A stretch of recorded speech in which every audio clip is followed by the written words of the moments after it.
They come in many different designs. Usually they are very high and they have one thing in common. They all have a red sole. You may have guessed it, I'm talking about the famous Christian Louboutin high heels, and in this video I'm sharing the 7 basic facts that you absolutely have to know about this French shoe designer. Let's start with the most obvious one. This famous red sole actually came about almost by accident. It's very interesting when we look at designs that over time have become iconic. Very often they were not iconic from the start. Very often they were not planned like this. And this is also the case with the iconic high heels by Christian Louboutin. He was actually assessing prototypes and he looked at a black high heel which looked very good on the sketch. He said the sketch looked really elegant. He was very satisfied, but when he looked at the prototype, something was missing. The shoe looked really chunky, and when he compared it, actually in the sketch, even though it was a black shoe, it did not look black. There was also a colorful element, especially on the sole. So Louboutin was contemplating what he could change with the shoe, but he was kind of stuck. And then he looked up and saw his assistant paint her nails in red. This is a really funny detail because when I think about it, there are probably not many workplaces where you have the freedom of painting your nails while you work, but this is just a funny side detail. So he walks over to her and said, "Can I please have your nail polish?" And she said, no, I only finished 2 of my nails. Let me at least finish. But she didn't have the chance. He just grabbed the bottle and then he painted the sole in red, and he actually used up the whole nail polish bottle. I don't know how happy his assistant was about this, and she had to walk around with 2 painted fingernails, but maybe the fact that she contributed to the company's trademark made up for that day. And Christian Louboutin also said in interviews that when he was designing that particular shoe that he painted with the red nail polish, it was very fashionable in France to just wear black. I think in a lot of places it's still kind of a philosophy to just wear black, to not wear colors. But he said he noticed one thing. Even the ladies who only preferred black for their clothes, they also usually had some kind of red nails or red lips, so some kind of red accent. And he actually talked to a lady who preferred black, and then he pointed out, but actually your fingernails are red. And then she said, yeah, but red is not really a color. So that made him think, and he said, even though red is such an intense color, it's obviously acceptable to have this slight accent together with black. And today we are used to this red sole because we see it on the red carpet in magazines when we walk through the city. But at the time this was something quite new, and I actually think he had a reason. The shoes look more elegant with this pop of color. They look less clunky, and then you can also interpret a lot into it because, of course, when you look into the teaching of colors, you could say red stands for love, for sensuality, for passion. Even Louboutin himself says it stands for the French lifestyle, for this kind of carelessness that people sometimes have. I don't know if this is too much interpretation, but the fact is that this particular red sole, which is a brand trademark today and is so famous, actually came about by accident. And a brief side note here, I have to do this housekeeping. This is a non-sponsored video and I'm just sharing my personal opinion and my research here. So this brand trademark was developed by accident, we could say, and even his whole career kind of evolved accidentally, so it's very similar. Christian Louboutin grew up in Paris and he spent a lot of time in the Palais de la Porte Dorée because the kids of his arrondissement, of his district, could visit for free, so his parents regularly sent him over there to spend his leisure time. He said he was very inspired by the place. He's still very attached to the place. One of his exhibitions was actually hosted at the Palais. And this is where he first came across high heels, because he saw a sign where high heel was crossed out.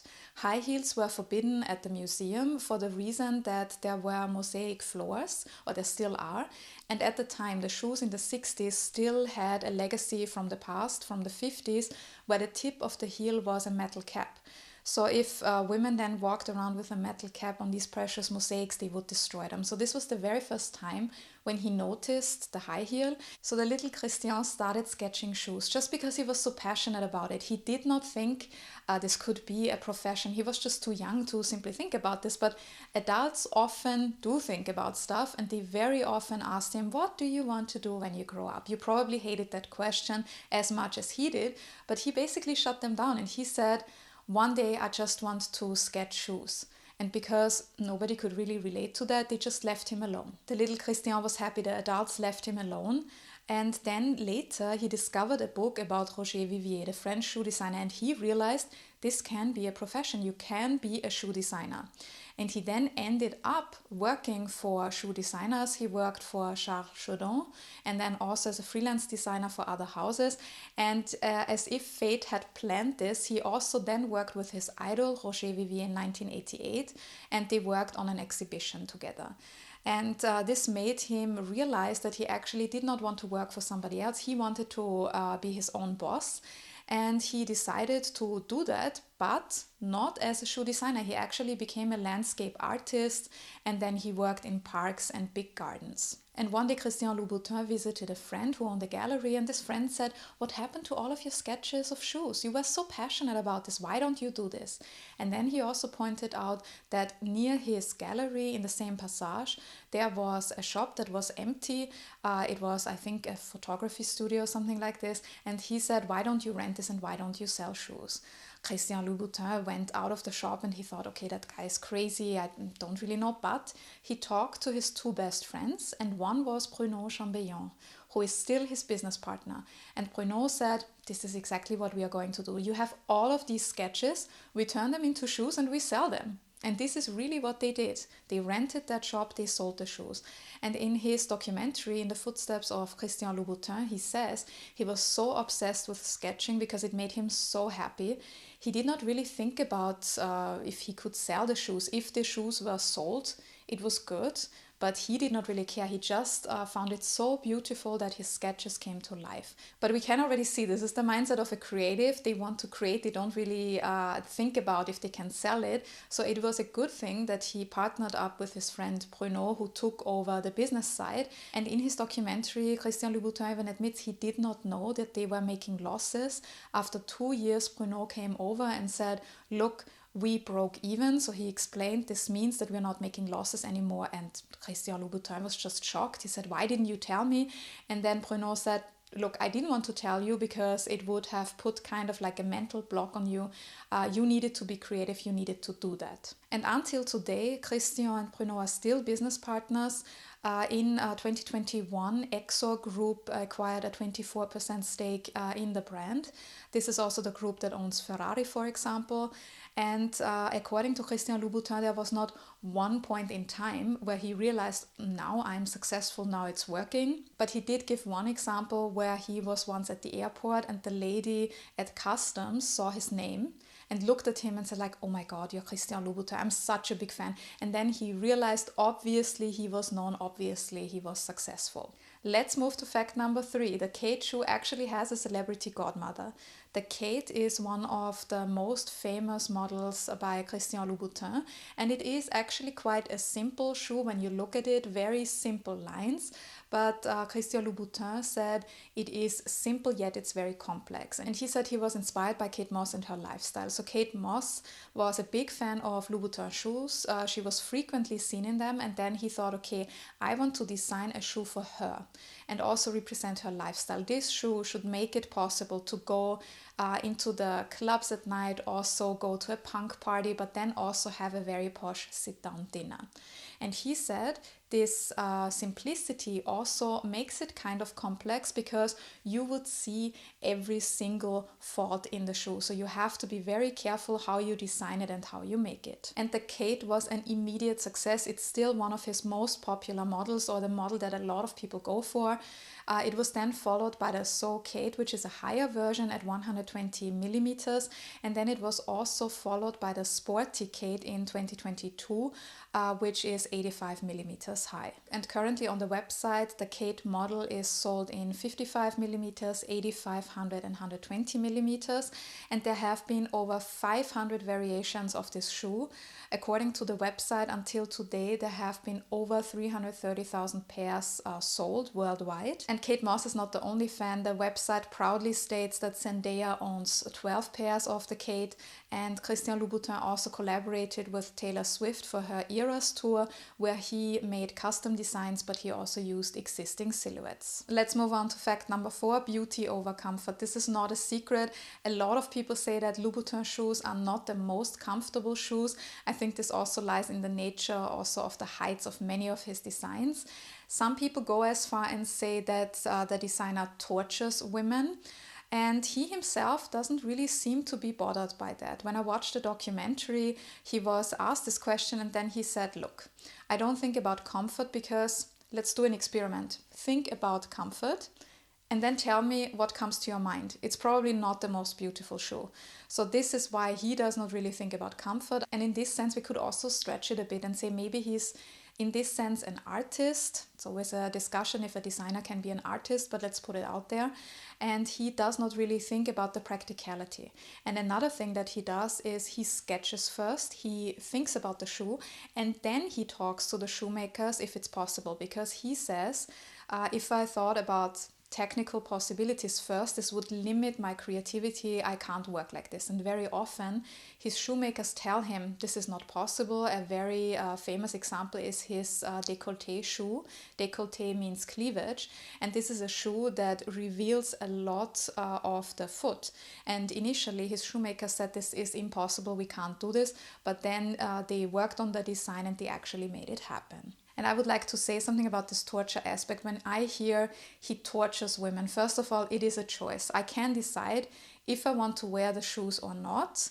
And I think every woman is smart enough to say, I want to do this or not. Also, from an aesthetics perspective, we are very well aware if a shoe tortures us, we can't walk in them and then we look silly. So this is just my personal opinion. I would like to hear your view. Do you like the Louboutin shoes? Do you find them comfortable? Or do you say, they are not the most comfortable ones, but I love the style? Let me know in the comments below.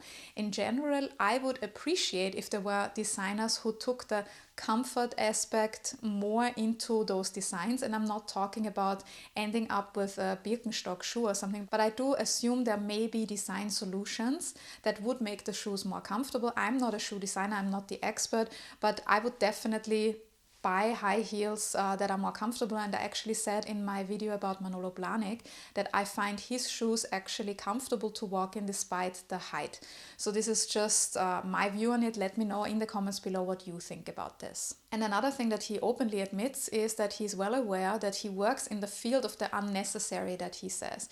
He says, yes, my shoes may be unnecessary, but at the same time, sometimes we need something unnecessary to make us dream, to let us escape.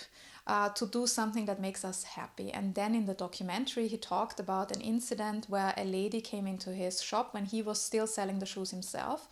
And she looked at a pair of shoes in blush pink with a material that was quite frail. And because of the color and the material, it was quite difficult to clean the shoe. So in case the shoe gets dirty, it was not that easy to deal with it. And it also had some kind of detail. I think it was feathers in the front. And then she looked at the shoes and says, oh, this is so unnecessary. This was exactly what I needed. And according to Louboutin, it made him really happy because this is exactly what he wants to do. And yes, we can say that shoes are unnecessary, fashion is unnecessary. We can stretch that. We can say art is unnecessary. And I actually have to agree with him. Not everything in the world has to be absolutely necessary. And sometimes unnecessary things can be beautiful. You can even say that about what we do here when we talk about fashion. Technically, we could say we are not saving lives and it's totally unnecessary. Still, it makes people happy. It is a passion and it lets us escape into a different world. And I would like to share another beautiful thing that he said during his documentary. He said that the shoe actually only touches a very small part of a woman's body. It only touches the sole, but it carries the whole body and it contributes to how a woman walks, how she stands, how she feels, if she feels confident. He also said he does not necessarily aim for perfection. He wants to create beauty. And the other thing is also that he constantly wants to improve. And then he said something else which was really funny. It really made me laugh. He said sometimes he feels like Obelix from Asterix and Obelix, the character who is really big, who loves to eat especially wild boar, and this is why everything he looks at turns into a wild boar. And Christian Louboutin says, Obelix sees everything as a wild boar and I see everything as a shoe. So I found that also really funny. Let's move to fact number 5, and this is linked to men's shoes. While most people associate Christian Louboutin with the high heels for women, he had already been designing men's shoes for a very long time, long before he actually launched his men's collection. And probably one of the biggest impulses for his men's collection was the singer Mika. And the two had one thing in common. Mika also grew up with sisters and he saw them put on shoes. On the website they say Mika saw his sisters put on Louboutin shoes and saw how confident they were, how happy they were, and he actually wanted this for himself. So he wanted to perform in the shoes with the famous red sole. So he talked to Christian Louboutin, who then ended up designing the shoes for his tour. And this was then a major impulse also for Christian Louboutin himself, because it gave him this idea of then creating a full collection for his own brand. And since then also men can wear shoes with the famous red sole. Fact number 6, the famous nudes collection has a sociological dimension.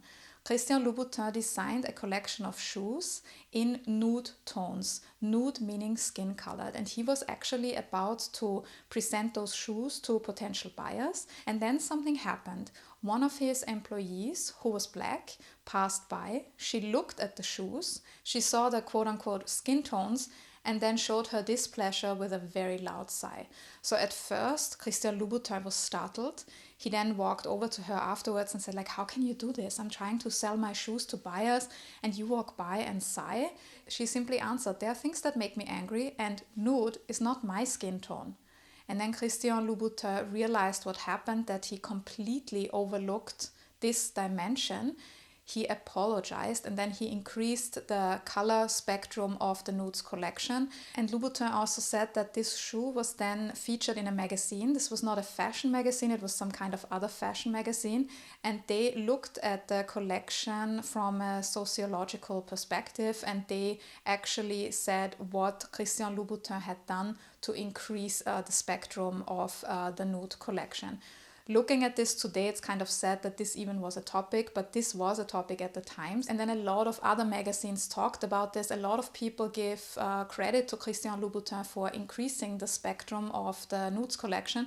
But I actually also think that this particular lady deserves credit because she dared to speak up. She said to her boss, this is not right.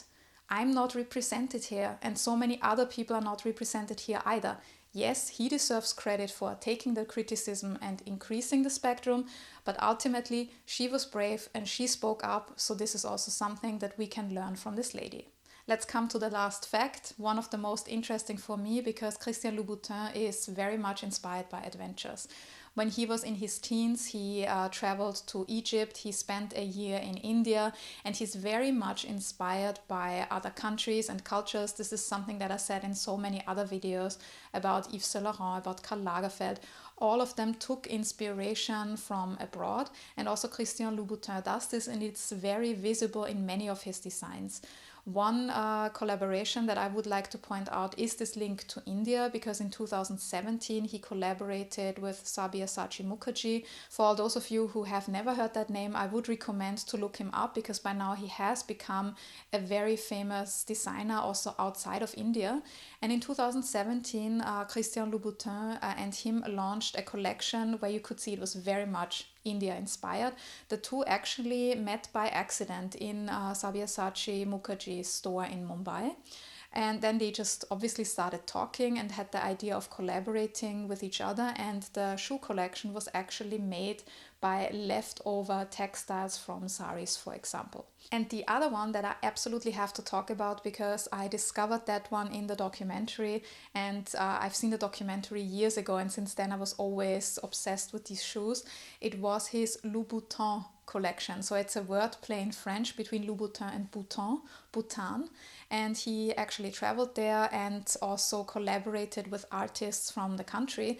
And these shoes we can say are small artworks because they created platform shoes together with wood carvings that are very colorful.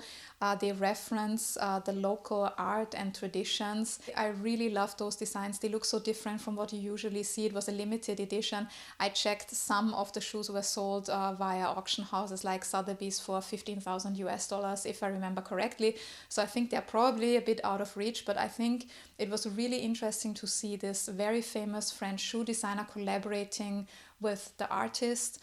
Louboutin went to Bhutan for the first time in 2021, and he said he was fascinated by the country for the reason not only that there is such a beautiful landscape there, but also that he sees that the country manages to keep the traditions, but these traditions don't hold back modernity. And this is something that really fascinated him, and he wanted to incorporate that in the shoes. I think this was a very beautiful collection. I read it was presented in New York. And another thing that I would have loved to attend was the exhibition about Christian Louboutin. Unfortunately, it took place in 2020. So yeah, we know what happened and why we did not travel there. The location of this exhibition is actually quite important. In the beginning, I told you that as a kid, Christian Louboutin spent a lot of time at the Palais de la Porte Dorée, and this was exactly the location for his exhibition. And a lot of people say that he used this palais in this arrondissement where he grew up, shows that he's still very much down to earth, that he basically stayed the same despite his success, that he also is not ashamed of his roots. And I do hope that they maybe do a relaunch of this exhibition. Maybe they do a wandering exhibition around the world. This would definitely be an exhibition that I would love to see. There are so many exhibitions at the moment that I want to see. There's so much going on, but I think this is a positive development also in fashion, that we appreciate it more, and we also want to go to a museum to appreciate the garments and the fashion history. And with this, I have also reached the end of my video, and if you enjoyed it and if you learned something today, please let me know by subscribing to my channel if you haven't done so already, and also by liking the video. It is really important feedback for us creators if you do that for us. If you want to read more about fashion, you can also head over to my website, thepinklookbook.com, and please don't forget to check out my fashion label, Pelagona.